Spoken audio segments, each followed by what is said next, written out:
Hello, I am Aisha. And Paula, your cultural hybrid mental health therapist. Here to explore unfiltered and heartfelt conversations on core issues that affect us as human beings. Get ready for honest, captivating, and real stories that take you on a journey to navigate your life in the best possible way. So grab a seat and stay with us on this episode of Do We Have Your Attention?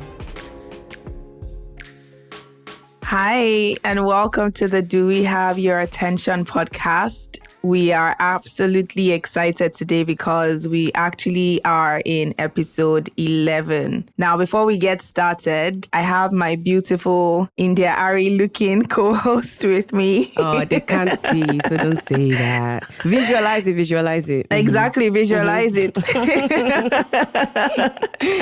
Hi, Aisha, how are you doing? Hi. I am feeling green. I'm calm, but I'm anxious for no reason. I don't know. I just feel uneasy. Does this have anything to do with our episode, or that's just the temperature of today? I think it's just today I woke up uneasy. I think it's because I have a lot of things to do, so I'm just... There's things on your mind. Yeah, I'm just feeling like I need to get things done. But Okay. So how can we get you? You say you're green, but then you're also a little bit of anxious. Yeah. So maybe a little gray. Yeah, gray. How can we make this a green experience for you? Just keep talking. I feel like the more I talk, the more I will feel comfortable or less anxious. So thank you for asking. I appreciate it. Absolutely. I think I'm also a green, but I think I'm maybe like a green with a little bit of yellow. A little disclosure. I didn't take my ADHD meds on time, so I know I'm a little hyper. Well, we just think that's a good thing. We need energy. I'm a little hyper and I can tell. So hopefully it sort of kicks in and I'm relaxed enough to obviously move through my thoughts. But today we are discussing something we've kind of spoken about already in previous episodes. But we did say when we eventually get to a point, we would have a conversation around cognitive mind traps because it's very tied into with anxiety. And I think at some point in time in our anxiety episode, which I want to say is episode 2, which I want to say is episode 3. Go find out. Go listen to our podcast. I think it's episode 3. I don't think it's 2. No, I think it might be 3. It's 3. But in that episode, we did talk a little bit about what cognitive mind traps are, which is also cognitive distorted patterns of thinking, dysfunctional thinking. It means it can be interchangeably used with all of those ones I just shared right now. Yeah. So to get us started, what are cognitive mind traps? And I know it stems from the Aaron Beck's cognitive model, which you and I are trained CBT therapists, cognitive behavioral therapists. Exactly. So if you could find a way to describe what cognitive mind traps are, especially for the novice person, how would you describe them? Good question, because I was going to define it the way Beck defined it, but thank you for saying No, you can do that. In a novice and then we can do the other one too. No. I'll just say it the way I always tell my clients. They are basically just automatic, distorted, biased ways of thinking that always lead to negative emotions and behaviors. And they're usually inaccurate, and we basically use them when we're trying to cope with the situation or feel more in control. That's how I would define it. How that would you is an excellent definition. I love how you added that we use them in obviously discomforting situations or when we're trying to deal. Actually, emphasis on the word deal. Because unfortunately, I don't know if naturally as human beings, I think naturally as human beings, we're equipped to be able to deal with discomfort. Yep. But we also have to equip ourselves to be able to actually navigate discomfort, not just deal with it. And to some degree, that's where things like cognitive mind traps and distortions now come into place, because it's almost like it's a way our mind convinces us that something is true when in reality it is completely untrue. Exactly. And I know it can sound scary, like, wait, my mind is convincing me of something that's not true. But what it really just does, like you said, it's inaccurate thoughts, but it's supposed to help us sort of deal with, as opposed to really help us navigate through discomfort. Agreed. Now, I want to just add to that, like, why do you think this is an important conversation for us to have? I think because if we're not able to kind of identify how these thinking patterns are affecting us, then we can engage in like self-sabotaging behaviors. These things definitely affect our self-worth and our beliefs. They affect our relationship, basically how we interact with the world and ourselves. And because they develop out of like a coping mechanism, sometimes we don't even recognize, because again, they're so automatic. We don't recognize that we're engaging in them. So to us, we may just be thinking, yeah, that's how I think, whatever, this thing came to my mind and whatever. But in reality, some of those, because they are distorted, they affect significantly how we interact with ourselves and others, especially in relation to our emotions and our behaviors. I just wanted to highlight that. Again, we've said this in previous episodes, how we think affect our feelings and our behaviors. So if we have distorted thinking patterns, it's definitely going to make us develop unhealthy emotions, or I don't even want to say unhealthy, emotions that may not necessarily be accurate. And then we may engage in unhealthy behaviors. Yeah, absolutely. Like they do trigger feelings of negativity or even just having a pessimistic interpretation and view of yourself, your world, and the people that live in it. And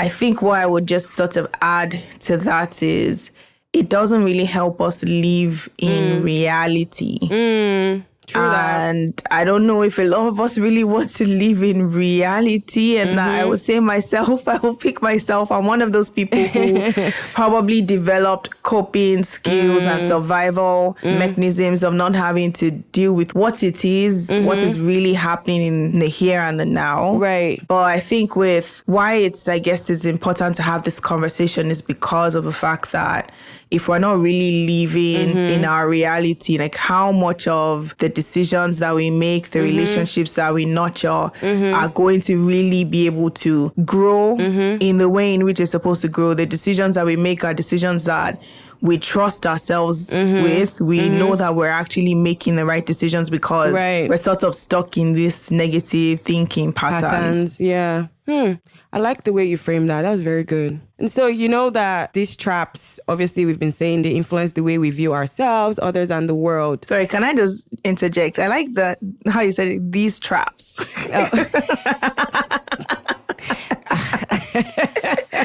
Bees in the traps.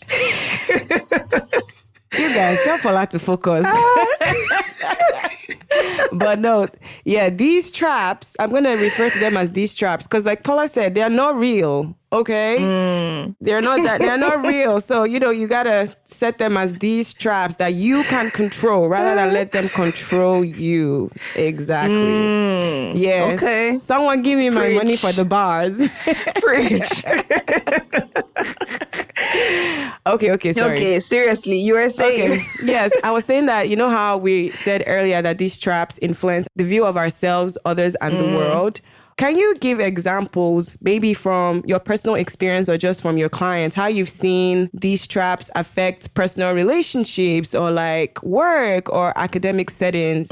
What are some good stories or examples that you've seen? Or should we talk about the traps first, then give examples? And give what examples. Do you think? Yeah. That might be worth it. And I know like there's so many out there. Yeah. There's like some 10? people will say there's 5, some people will say there's 10, there's many. They all kind of connect to as well. So I can share one, you can share one, and then I'll share another one. You share another one. We'll go back and forth quickly. Yeah. What's that thing called? Ping pong.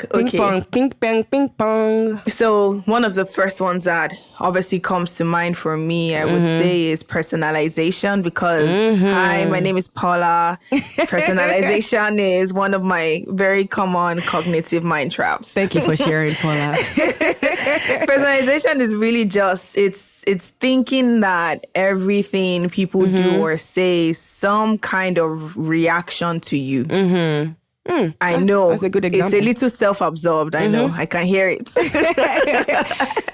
But it's sort of the tendency to relate everything around you and to yourself. So say, for example, I think I have brought up this example before where Aisha did not respond to my message on time or something. And I'm like, because maybe I asked a question that I was really eager to get your response on. Yeah. Or I couldn't really tell maybe where someone's head is at, so to speak, right? In regards to something that maybe I'm asking. Yeah. And let's say you respond and it's very one word, nothing. It's not the response. It's not the response or the reaction that you maybe anticipated. Remember, reality. Yeah. So as a result of that, my interpretation is, did I do something wrong or did I say something wrong that made Aisha react to me in this way? Yeah. As opposed to so many other different reasons as to why you may have reacted in that way. And one of which could just be literally, it is just a reaction. Yeah. It's not that deep. It's not that so deep. Unfortunately, that is, I guess you could say, a very basic example of personalization, because personalization can get really, really intense. Like it can be on a grander scale where it can actually be very harmful. Yeah. Where you see things as is something about me that has caused that reaction from someone. Now, to some degree, what obviously that ends up doing is it can become internalized shame, internalized blame. It can become your inner critic, self-critic, judgment towards yourself. So it can be a little bit of a self-harm type of distorted way of thinking. But that's my understanding of personalization. As you were even saying, I was triggered because that's the one I use the most. I'm not even going to lie. I personalize a lot. I'm working on it. But as you were describing it, I'm like, this is very ridiculous that you engage in this, right? Because it doesn't even sound real, but obviously in the moment, it feels so real that it's hard for you to kind of separate what you're personalizing from what the actual reality is. But thank you for... Real talk. Thank you for explaining that. So I'm going to say... what's coming up for you? All or nothing thinking or kind of black and white thinking. Yeah. Just like the words are, it's basically you're viewing situations in black and white terms and not recognizing that there's a middle ground or kind of like a gray area for viewing situations. So for example, if you don't get an A in a test, let's say you're always getting A's, that means you're a failure. Or for example, let's say in your mind, you wanted to get to a destination at a particular time and obviously people are waiting for you. If you don't get there, you're automatically starting to think that they think you're a bad person or you're a horrible person. And the reality is that's not true. People can be understanding. They could know that there's traffic or you were running a bit late. You probably told them ahead of time that you're running late. So then why would they think of you as a bad person, right? And same with the example. If you've been getting A's all this time, clearly there's an explanation for why you didn't get an A this time. And you could look more into that rather than thinking automatically that you're a failure. It kind of reminds me of when I have a to-do list or something. Let's say I have 5 things and obviously sometimes you're just not able to do those 5 things. And then I'll do one thing and out of 5 and I'm like, look at me, I only did one thing out of 5 things in a day. I'm so unproductive. Right. I can never do anything straight. And it just like becomes this thing where it's... I have failed today. Yeah, it becomes like such a, I guess what's the word? Like a... Overwhelming? Like a solid conclusion about something. And I feel like it also kind of ties in to catastrophizing and overgeneralizing. But in terms of catastrophe, right, being one of mind traps as well is sort of imagining the worst possible thing that could happen and then predicting that you would not be able to actually cope with it. And the thing with catastrophizing is it's one of those thinking traps that actually amplifies anxiety a lot. Right. To some degree, I think when I find myself catastrophizing, I absolutely feel more psychosomatic symptoms. Right. Because you get anxiety, which is very interesting if you think about it. Because you're doing a lot of thinking, so it makes sense. What about when you say overgeneralizing? Like, how would you describe that? Like it says, just making broad, generalized conclusions based on like a single event or single situation without any evidence. Emphasis on there's no evidence, right? So let's say you've been public speaking well for a long time now, and then the one time, let's say you didn't feel very confident, you now generalize that you're bad at public speaking or that you're the worst at public speaking. But where's the evidence? You should never speak again. Right. And now if they invite you to something, you're just gonna decline because I'm bad bad at this. Yeah. So I guess the key thing in overgeneralizing is you're just generalizing without evidence. There's nothing that actually states the fact that this thing is true. It's so similar. I feel like it's so similar to catastrophizing in some sense too as well. Right. Like if you're saying, I guess you could say like, now I'm the worst public speaker, and then all of a sudden you start attaching some type of meaning to it where they're never going to invite me again for this. Yeah. This is what's going to happen. Then all of a sudden I would not have a husband because I can't speak to them. I will not be able to have a wife. I will not be able to say, like, it just kind of really It just blows amplifies. over. Right. And becomes so difficult to kind of just to bring yourself back. Right. And it makes me think about filtering, which is another one where you sort of take negative details and you magnify them while you're filtering out the positive ones. This kind of reminds me of confirmation bias. Exactly. And my therapist called me out. As she should. Very recently. She's like, did you notice that you're sort of seeking out the thing that is going to validate what you've already filtered in your mind? And it's like, triggered. I knew it. And then you come to your conclusion like, I knew it. But as opposed to actually looking at it from the bigger picture of there's the positives and then there's the negatives, and you make your own decision based off on that. All right, let's share one more. And okay, because we'll that kind of reminds me of jumping to conclusions, which we all do. Exactly. We all do it. Listen, I'm guilty too, so hands up, arrest me. Okay, but jumping to conclusions, it's split into two. So there's mind reading and fortune telling. So mind reading is basically believing that you know what others are thinking. Are you a mind reader? Because only the X-Men people do it. What'd you say? Especially if you're a therapist. Girl. Like you just see somebody, this has happened a lot of times where you go somewhere and then someone is just frowned. Maybe they just have a resting face that's not necessarily smiley or frowny. Yeah. They just look, and then you're just like, that person doesn't like me. I'm not going to interact with them. How do you know? That's not true. How do you know that? You actually don't know that because you didn't talk to the person. And they literally may just be constipated. Right. Or they may be even worried about something. Maybe their parking is running out of time. I don't know. You don't know. So stop assuming. And then fortune telling is predicting that things will turn out badly, again, without any evidence. You don't have any real evidence. So how do you know? If I go on this flight, it will crash. How do you know that? Who told you that? Because I would like to know who told you that. Because it's not real. Listen, I had one client that had bad anxiety with flying. If you hear the things she would come up with, I'm looking at her like, do you know how crazy it is for your mind to come up with these things? All sorts of fortune-telling patterns. I'm like, girl, I know you don't want to get on the fly, but these thoughts are, obviously for her, they were real. But I'm like, dang. That sounds like... That sounds like my mind, to be honest. That's why I'm laughing. No wonder you were laughing. Aisha knows this, but like, I'll make fun of it. I went on a recent girls' beach weekend, something that went well, but apparently not that well. And shade. And apparently one of them had just kind of made a comment that, Paula, like you talk too much about your anxiety and trauma and something, even though, to be honest with you, we were all talking about it. But I'm like, you know what? Let me even make fun of myself with this because we had a conversation in the car where I think I had asked someone, I said something, someone, I don't even know how we got there, but the notion of driving over a bridge, and as you drive over a bridge that is on top of water, the thought that always comes in that the bridge is going to collapse and the water is going to swallow you. That's one of my irrational fears. It's so true. I kind of just brought it out like, does anybody think this way? Yeah. And funny enough, there was one person in the car that was like, oh my God, this happens to me too. Up. But then just going back to what you're saying now, on the outside, you're like, how did your mind even go to this direction? Make this up. Right. But it lets you know how much of our daily thinking is actually more distorted thinking patterns than actually more functional thinking realistic patterns. Ones. Agreed.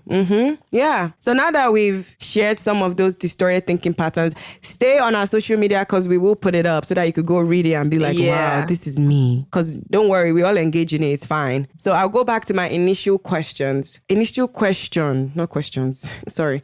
How do you think... How do you think these mind traps influence our view of ourselves, others, and the world? So if we use examples of our personal relationships, in work, academic settings, romantic relationships, triggered.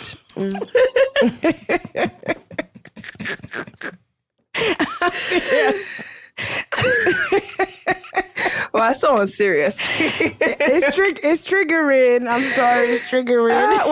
It's so funny because when you were asking that question, I was also saying, when you said, look for examples of your clients, and I'm thinking, which kind? And I'm thinking, because the only example I can think of is my personal relationships, and I don't want to have to talk about that. Oh yeah, talk. Be vulnerable.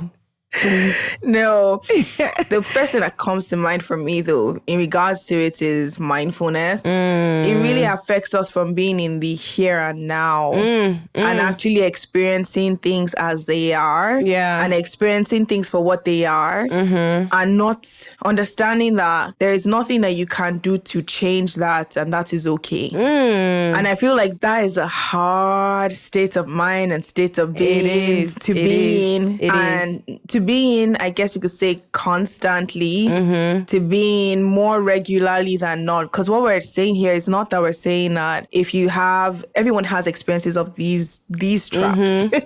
Everyone has experiences of these traps, but then it's less about bringing judgment to yourself, but understanding how you can have more autonomy, control over managing them, but then also having awareness to be able to identify when they're happening. Right. And then using that autonomy and obviously the strategies and whatnot to help yourself obviously navigate them. But we're not saying that these are things that it's inevitable. I think as long as we're human beings and we think, and we process, it's always going to be there, but just more so learning how to be more present than not. Because I think about, I'm trying to remember this. There's this poet, right?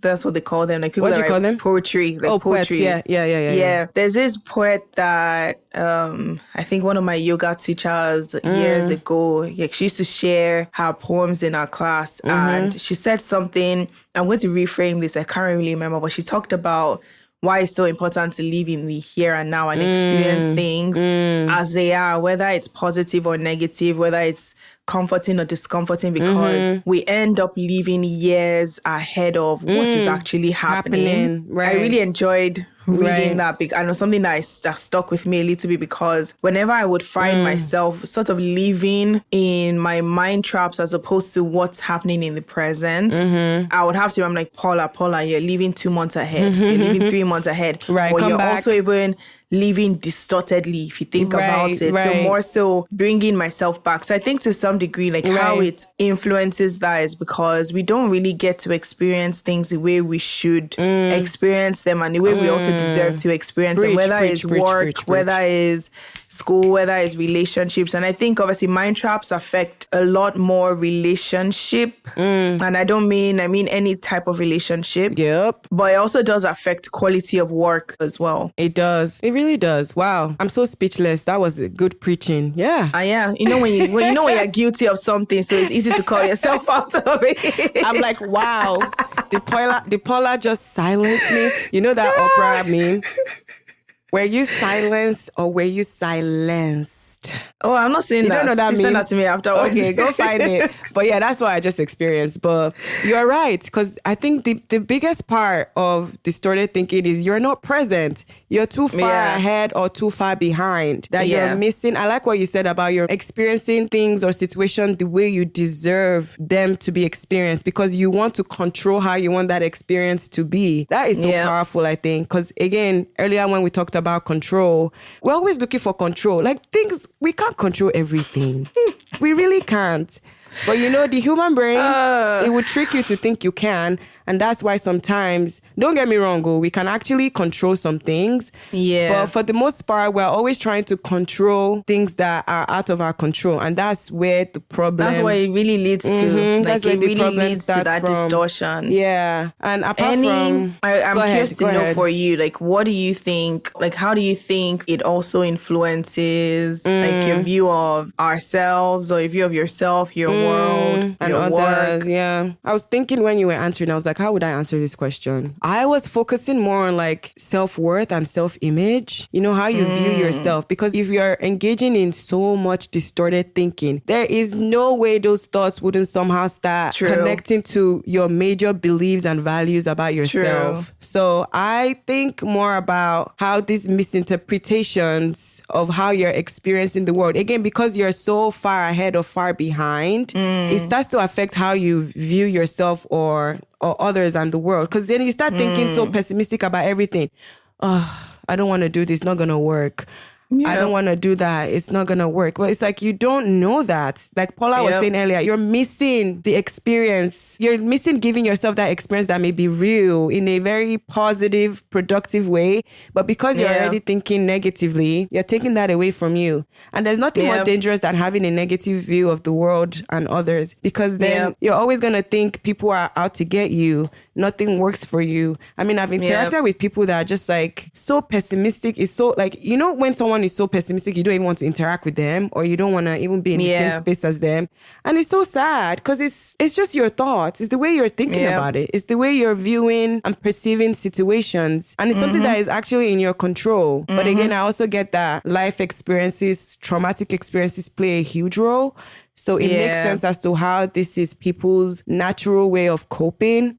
But the other bigger part is they end up not making us have effective coping skills. Because imagine you're always pessimistic and you're always thinking the worst case possible scenario, or you're always overgeneralizing, or you're always personalizing. How are you going to be able to manage things that life does throw at you? Because life will throw things at you. That's just life. So you're not going to be able to separate what's an effective coping mechanism from what's effective, because you're already thinking worst case will happen. So when worst case happens, you're just like, well, you know, I called it. So it's really absolutely horrible. And like, you really hit the nail on the head with that, because I didn't even think about that too as well. Like, it really does, like, why we're having this conversation, literally from what you're saying, is that it really does affect your quality of life and your quality of functioning. And if we're really trying to sort of improve our daily functioning and also obviously our ability to be able to really navigate through the ebbs and the flows of life, these are things that help, because once a lot of these things are internalized in a way where it's changing our view of ourselves, that also can be very detrimental. And it makes me think about, and I guess that's sort of us identifying like what are some possible consequences of experiencing these thinking patterns in like aspects of our lives, right? Different lives, I was thinking about an example, like where I was going to say like time being wasted. Yeah. But I also am one of those people who like to believe that time is not really wasted per se. That everything you learn from an experience. So meaning, if it took you a while to navigate through personalization or jump into conclusion with something at work, now that may have been time wasted in actually you being productive. You actually maybe having a good relationship with the person that you're working with. But then you can take the lesson from that in sort of doing the work to eventually get to a point where you're aware enough to be able to identify some of these mind traps as they're happening, as opposed to after they've already happened. What do you think? I definitely agree with what you said. It kind of also makes me think about other consequences, like developing actual mental illnesses like anxiety and depression. A lot of these cognitive traps, if you already didn't guess, just know that a lot of them are very tied to anxiety, depression, especially because like earlier when Paula was saying that's me, you know, when I don't even remember what I was describing, but just those ruminating thoughts where it's like you're so deep in the thought process that you don't even know where it started from. You can't even tell where it started from, and it probably is hard for you to regroup yourself to cope with it, because you've just engaged in this thinking pattern that has now started from something so little that could have easily been coped with, but has now become something so bigger. And now it's obviously affecting your decisions of like isolating yourself, because now you're scared to leave your house, or now you're thinking your friend doesn't care about you. So sometimes that may mean like, oh, I'm just going to cut them off because they didn't reach out. Like, you know, they lead to big consequences. I even want to just add to what you were saying. Sorry to interject. No problem. In addition to depression and anxiety, I think a big aspect of these mind traps honestly stem from trauma. Yeah, agreed. Because I see it a lot with clients with, I guess you could say, chronic PTSD, complex PTSD rather. Clients with complex PTSD, they seem to have at least more than 3-4 mind traps that can even all function at the same time. Because when you experience trauma, there's something trauma does to the brain that easily causes dysfunctional thinking, dysfunctional interpretation, and then your behaviors and the feelings that are as a result of that dysfunctional thinking end up being in relation to that. Yeah. So to some degree, there's reasons as to why it's good that we're raising awareness around what these things are. Because a lot of times, I'm pretty sure we all know that there's some thought patterns that we have that we're like, this is a little questionable, but we can't really put a name to what they are, right? But now, to some degree, having it saved somewhere to sometimes can be very helpful because in this moment, you're like, okay, maybe to some degree, I'm filtering. Maybe to some degree, I'm filtering in this moment. Right. Maybe to some degree, I'm jumping to conclusion in this moment. But now, how can I help myself so I can come back? Good one. Speaking of that, how can we help ourselves to come back? Because like we said earlier, you know, these thoughts are automatic. They're natural. As long as you're a breathing, living human being, you will engage in this thought process. Let's just put it out there. But the key thing is, how can I bring myself back to acknowledging that, one, they are distorted, they are unrealistic, and then kind of engage in more realistic present thoughts. So what do you think are some helpful strategies, helpful skills and techniques that people I'm going can to actually use something that you shared. It's funny because you tweeted, that's your recent tweet where you said there was stuff on your mind or something like that, and you went for a walk. Oh yeah, yesterday I was so sad, so I went for a walk. You went for a walk, and I guess maybe you can share when I'm done what that walk did for you. But I'm just sharing my interpretation because I commented on your tweets because I was like, girl, I feel you. Now, me, would I go for a walk to clear my head? No, I would not go for a walk to clear my head. But how I address those patterns of thinking when they've maybe gotten to a point where they make me feel sad or they make me feel anxious or like my anxiety is increasing, whatever the case is also through physical activity as well. Now, for that, mine can be yoga. Mine can be so relaxing, like strength training. So 2 things I really like. I love strength training because it gives me mental clarity, clears out brain fog. And the thing about why I'm saying physical activity, any sort of, now yoga, it seems relaxing, but it's actually not. It's relaxing, don't get me wrong. Where I'm going with this is more so by the time I'm focusing on my breath and movement, it's releasing a lot of endorphins, but then it's also allowing me really get to a point where I have mental clarity. Now, why mental clarity is very key is because there's no mental clarity with cognitive mind traps.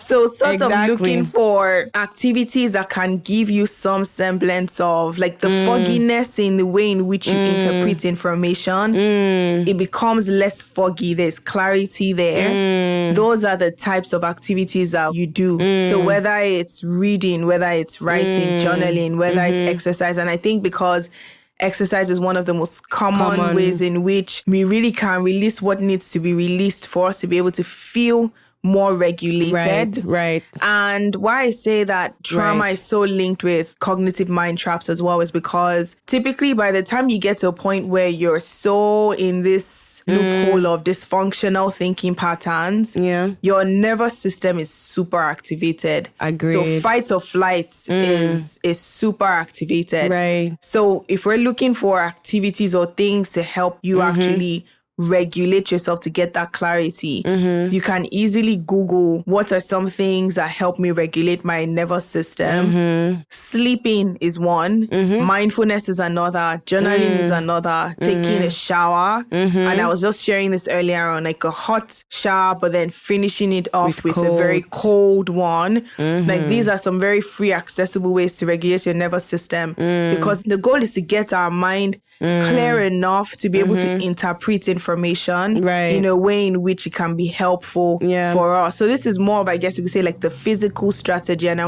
want to obviously hear from you, like, what are some other strategies that might be helpful as well for our listeners? So like you said about me walking yesterday, one of the best ways for me to ground myself and stay present, because again, we use grounding techniques a lot in the work that we do. And just for people that don't know, grounding techniques kind of help us stay present and focused. And they help reduce the impact of the distressing thoughts or whatever situation that we may be experiencing in the moment.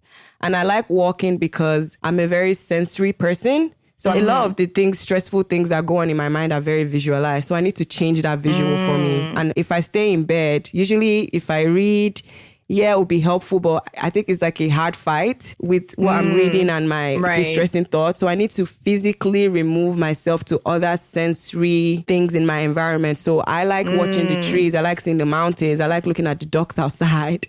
I like touching grass, using all my five senses, whether it's my sight, my scent, my taste. You guys know the five senses. I don't need to have to go through that. Yeah. So using those five senses, they kind of help you ground yourself. And it doesn't necessarily have to be one sense at a time. You can use like two or three. So you could be outside walking and also treat yourself to frozen yogurt. Your attention would change from whatever you're thinking to how cold this yogurt that you're drinking is. Right. Or just treat yourself to coffee, or go to like a store and smell, get some scents in, lavender, orange, citrus, whatever scents you like. They're always very grounding, because again, you're changing your focus from those distressing thoughts to what's present in the moment. But I also want to point out that, like what Paula said earlier, you do have to recognize these thoughts first. Like, it's very important for you to know that I'm engaging in this, because sometimes, again, they are usually automatic. But if you catch yourself, like practice catching it when it's realistic and when it's unrealistic. So catching those thoughts, because if you don't catch it, then you wouldn't even know that it's distorted in the first place, right? You may just think that that's a normal thought pattern that you're engaging in. So when you obviously become aware of it, we would put the resource out for you guys to see what it is. Kind of name it. What is it that I'm engaging in now? Am I personalizing? Am I engaging in jumping to conclusions? And then question the validity of these thoughts. Like, ask yourself, do I have any evidence that this is true? And then after doing that, kind of ask yourself, is there another way of thinking about it? I just want to pay more attention to that. There is always a different way of perceiving something.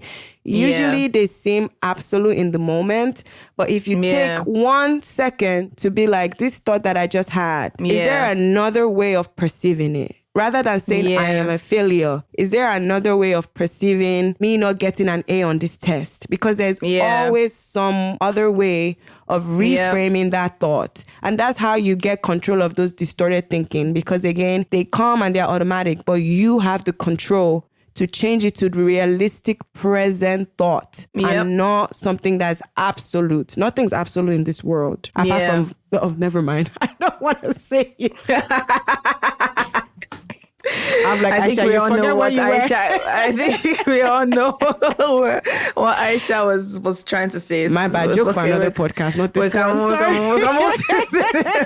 No, but I want to quickly add to what you were saying though, because as you were sharing that, I heard a few clients' voices in my head where they would be like, yeah, but Paula, how can I catch these thoughts?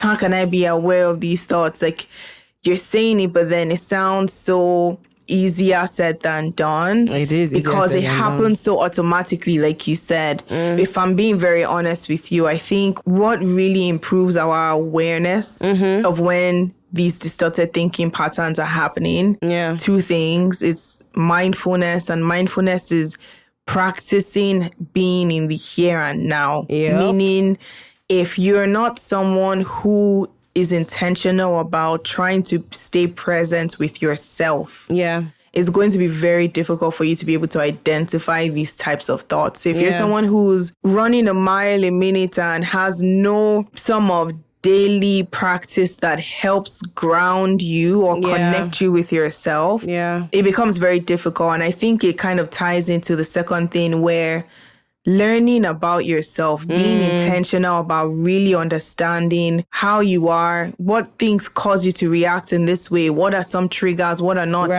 what are some things that might maybe make you shut down, or what are some things that might make it easy for you to interpret things this way. It's really intimate time with oneself and one's feelings and one's thoughts. In moderation, not policing your thoughts. That's not what we're saying here. It's more so just understanding how your mind works. And understanding how your mind works in relation to certain things can really be helpful. And of course, we bring up things like therapy, because therapy helps you understand yourself more. And helps you understand your thoughts. But of course, if therapy is not an option, we have reading books as well. I even think just even a practice of sitting in oneself. It's crazy to think when I was in college. Now I don't do that now. I should not be saying that. I should probably be doing that. When I was in college, I would actually have like 2 hours in one weekend where I would just sit with myself and like meditate for 2 hours. Like I'll put music in the background and I'll look outside the window because I love a view. A view is what comes. That's my visual. I'll look outside the window and I'll just sit down. I'll stretch and then just like really navigate my thoughts. I think to some degree, really learning about oneself helps you really get to a point where you can actually start addressing some of these things. This is a great conversation. I know. I really enjoyed it. I was triggered a little bit earlier, but you know, it was great. It was great talking about it because, again, we're human beings. So these things, we're going to engage in thinking, distorted thinking. But again, the key part is doing the work, you know, being self-aware, like you were saying. Know yourself. Whether it's through journaling, whether it's talking to yourself. I do that a lot. I talk to myself in the mirror and I'm like, what is this that you're thinking? It's not making sense. You know, whatever works for you, just become aware of it, because that's when, like Paula was saying, you're able to catch these thoughts and kind of recognize that they may not be as effective. Because the truth is, sometimes because we engage in them so automatically, it becomes our norm. But our norm can be dysfunctional, just putting it out there. Absolutely. And to just summarize this conversation, what I'm really just getting is that when it comes to cognitive mind traps or distorted thinking patterns, we may not be able to control situations, events, circumstances, but we can absolutely control our reactions, our interpretation of those situations, events, circumstances, our responses to those situations. But I would even say starting with interpretation, because interpretation is literally the mind trap in itself. So rather than focusing on controlling outcomes that you can't, or circumstances, situations that you can't, focus on actually controlling, or at least reframing a lot of your interpretations. Okay, how can our listeners find us? Paula, you do it. This is a test for you.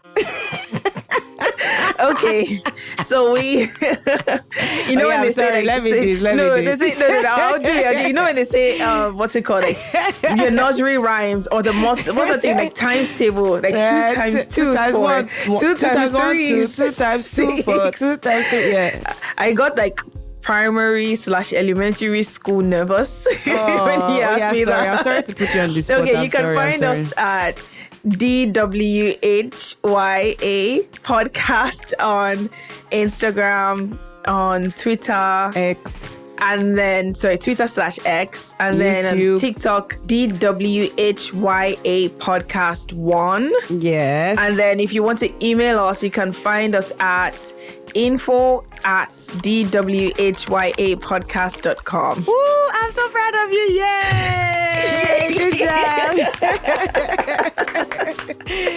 Okay, and on that note, thank you for listening. Thanks for listening to us. See you at the next episode. Have a great rest of your week. Bye. Bye.